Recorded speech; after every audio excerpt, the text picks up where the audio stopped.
Hey, how y'all doing today? Y'all keeping a smile on your face? Y'all being safe out there? Today's video has a little to do with that right there, being safe. I want to cover a couple of things, actually a few things that may or may not help you stay safe. And by no means is this the absolute extent of safety, but it's just a little sample of what little things you can do to help stay safe while you're out here. So if this sounds like something that y'all would like to watch, stick around. I can't believe it. I hit the 200 mark. Thank you all for getting this channel up and above 200 just a little bit. Hopefully it'll keep growing. If you haven't subscribed yet and you kind of think this might be something you'd be interested in, go ahead and hit that subscribe button down there and give it a try. If you don't like it, you can always unsubscribe later. And if you do like it, stick around because there's going to be a lot more coming. Nestle's Tall House Cafe and Chip. It's inside the mall going 5.2 miles for $9.44. I can walk in the mall for $9. Because just so happens I'm sitting at the mall.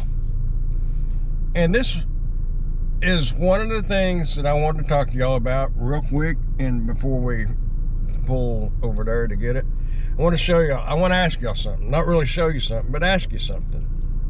Okay, y'all ready? Hold on. Okay, it has to do with the positioning of your vehicle. As you can see, I'm kind of parallel parked here. Now, that's one thing. The other thing is, I could park right over there. Are we going to witness a wreck? All I heard was tires squealing. But you could park over there in the shade. But look, there's a sidewalk right there. And a sidewalk usually carries what? Pedestrians. Which means they can be walking up beside you and around you and behind you. A lot more. I think somebody's just trying to spin their tires and waste gas over there. Anyway. Got a little distracted. But yeah. And see right here, you're kind of in the middle of the parking lot and you can see all the way around you. So where would you feel safer? Like where we are right here, or over there? Or, hold that thought, or would you feel safer parking right here, surrounded by cars? So where would you feel safer?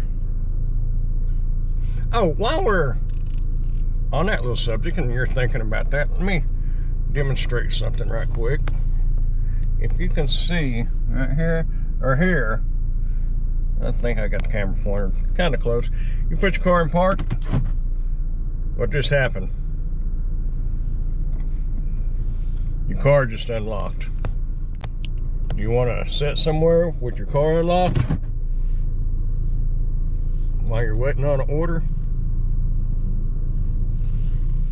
So the reason why I personally had rather sit where we were originally a while ago, parallel park, away from the sidewalk, away from the road, and where I can see all the way around me. The reason being is I can see all around me. It's not likely that you're going to have somebody come walking right up beside your car when you're nowhere near a sidewalk. And if somebody does come walking up beside you, you can be 100% alert on the situation and see what they might have in mind. And the reason why I personally try to parallel park where possible, not everywhere is possible, but when I can't parallel park, I like to back into a backing spot. And the reason why I like to back in is because if something starts to go down, all you got to do is throw that bad boy in drive and you're gone. You don't have to back up and go forward and all this and that, you're out of there. And that's kind of the tips I've got on parking. Other than, you know, like at night, park in a well-lit parking lot and not a vacant parking lot, and not in the outskirts where there's nobody around. Granted, you can see lights coming at you, flashlights and stuff like that. And that's another thing, talking about flashlights. Always carry your flashlight. And this flashlight is kind of a tactical flashlight. Not only can it light up, it can also be used to. You get the point. If needed. Hopefully nobody gets that close. But if they do what you gotta do. Now I know a lot of people will say, well, if you have a knife, that's a good weapon. Or if you had a pew-pew, that's a good weapon. And I agree. The problem with that is, are you gonna whip that knife out or that pew-pew out every time somebody comes walking up? Those types of weapons are only good when you know something's going down.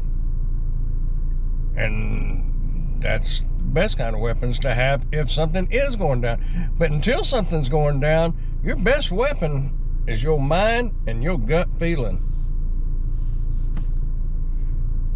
We're going to discuss some more about the mental aspects of trying to stay safe. I've got to run in here. I'll be right back. So here's the thing. A lot of times when people are down and out, they're not in their normal state of mental health. They got issues going on. And it doesn't mean they're crazy. It just means they got stuff going on that might cause them to do things that they normally wouldn't do. One of the things I want to talk to you about was prevention and management of aggressive behavior. It's called PMAB. And it's one of the things that you can go through training at my former employer, the state of Texas mental institution. And don't get me wrong, I'm not saying these people are mental that try to mug you and stuff, but they got some mental issues going on, otherwise they wouldn't do it. But anyway, this is a training program that you go through when you're put in those situations and environments. And that environment can be right out here on the streets. At least at the state hospital or a mental institution, you can expect it. But out here, you don't know what to expect. You don't know what's coming at you. And there are some different tactics that you can practice out here, though, that you can do the same way as there. And a lot of it has to do with your attitude, your body language. You know, if somebody comes walking up and you're expecting the worst, that's probably what you're going to get, is the worst, because you're already going to be in that state of mind. You should be ready for the worst, but don't be expecting the worst, because that make you tense up and stand wrong. And if you're sitting in a car, you won't be standing wrong, but your body language, man, it says a lot. And it can make something easy, or it can make something a little more difficult. If they're there to rob you, they're going to rob you. But there's some things that you might try that might change the situation. And one of the big things is to kind of redirect their thoughts. You know, meaning they come up all aggressive and everything. Don't come back at them being aggressive. That's the wrong thing to do. That's something else. If they come up to rob you and you don't see a gun, go ahead and just assume they've got a gun. Be nice, in other words. Be cooperative. But you might try, I know this sounds a little off, And a lot of you may disagree, but working where I did, if, like I said, if you can redirect their thoughts, you might kind of strike up a conversation. That sounds weird, I know. Somebody's coming up to rob you, you don't want to ask them how they're doing today. Obviously, they're not doing good or they wouldn't be robbing you. But you might use your imagination. Every situation is going to be different. Watch their body language. Are they twitching and twerking and all this and that? If they are, and there's a real good chance they're probably high. Not saying they are, but there's a good chance they are high. And if they're high, they may not listen to nothing. Don't push things, but try to redirect them. I'm not saying try to be their friend and start a 30-minute conversation, but you might say, look, man, I understand you're in a bad situation and I don't have enough money that's going to help you out, but is there anything that I can do to help you? I mean, can I contact somebody for you? Do you need somebody just to talk to? I'm not saying you got to be their therapist, but a lot of times, all somebody needs is somebody just to listen to them. They're in a bad situation, and it's a temporary situation in a lot of cases. Something's put them in that position, and they didn't choose to be in that position. So before you blast back at them with your attitude, just try to be a little bit kind. It's hard, I know, it's hard to be kind to somebody that's trying to rob you. Makes no sense. But it can make a difference. It may not. And you can tell by the tone of their voice if you're on the right track or if you need to just back off and do what you got to do and go on. There's a lot of information out there on how to talk to people that are not in their right state of mind. Google PMAB training, and yes, it has a lot to do with self-defense, you know, but the majority of it is redirecting them and de-escalate the situation. Don't escalate it, de-escalate it. And you may be put in a position where you can't de-escalate it, and you have to do what you have to do. And that's when your self-defense moves come in. Now, you ain't got to be no Bruce Lee or whatever. There's a few simple little things that you can do to get out of the way. I'm not saying to beat them up, but a lot of times all you need is a half a second to get out of there. I'd much rather just get away from somebody rather than hurt them. But if you're pushed up in a corner, just use a little common sense. And like I said, a lot of the issues are going to be caused by your attitude back towards them. If they come up with an attitude and you come back with an attitude, that ain't going to solve nothing. That's going to make things worse. And that's not de-escalating nothing. So do your part and try to stay safe. And if you're put in a situation, try to redirect their intentions and de-escalate the situation. And if you can't, then do what you got to do. You know, if I watch videos and some people carry pepper spray. It's a great idea. Or what do you call them, taser guns?